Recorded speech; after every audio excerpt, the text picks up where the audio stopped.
Kila andu katiwa andu yana Methiawaa na Uwau Mung'Athuko vanthi ya Kenya na vala utalo wa kilungu cha miongo itatu yulua yana cha andu nimo makwataa uiiti. Waumbulwa niwe Epilose Musimbi wa komitii ya National Epilepsy Condition Committee vala kana kavindani kala meitambukite kauntini ya Makueni na vala waumbula kana katiwa miongo itatu yulua yana no kilungu cha 15 yulua yana kila kikwataa uiiti undu wailitwe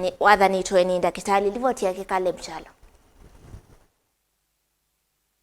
Aina na kavinda nikachaze cha kuambisha kampeni ino na kila chaenda iwa sivitalini wa Makueni Mother and Child Hospital. Umo wa maofisa anene kumanzamani ya National Epilepsy Condition Committee Epilose Musimbi hawetakana kampeni ino yana kielelo cha Kuukitana mekeyo ete ya uo yuluwa wa uyu kumina na siko siya kuvathulwa kwa la Methiawaa na uo na kuthanga siya la Methiawaa na thina uyu maumile masivitalini na kukwata uiiti. The reason for the campaign is because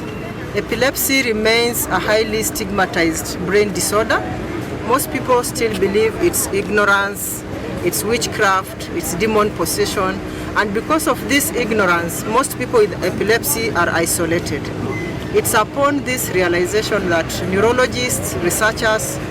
activists in epilepsy care, civil society, pharmaceutical companies sat together and tried to understand how to demystify this condition. Munini wa mwandiki munini zamani ino ya National Epilepsy Condition Committee Fred Kiserem na Methiawaa na uyu wa kisala ni wawetakana mathina manini hala makwataa andu kuunduani ni kuvuthulwa ni andu mamusi na anane mutu ola wenda andu ala mekalava kuvina andu ame na uyu wa kisala maumanwe na uo. Most of the people living with epilepsy they are normally fired every time because if you get a seizure the first time, the second time, most companies they'll they'll terminate your contract. And the other challenges that we face is the day-to-day challenges at home, whereby you face discrimination by your family members,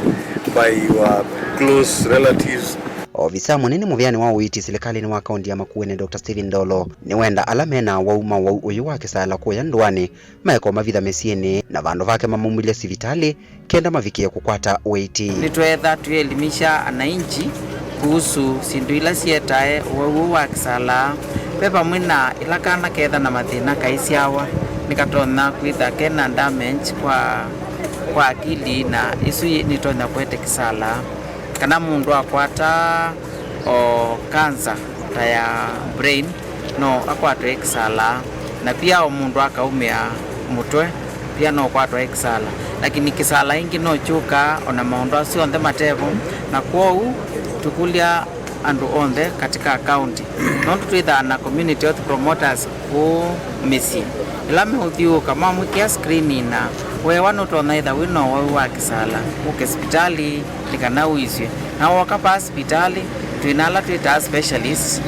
masiana ala tuita pediatrician na mando imala tuita physician na zote namo katika hospitali uitu munene wa Makueni County Referral Hospital na Makindu Sub County Hospital. Kale mchalo Motongo TV vilingi wa Mauvou kaunti ya Makueni.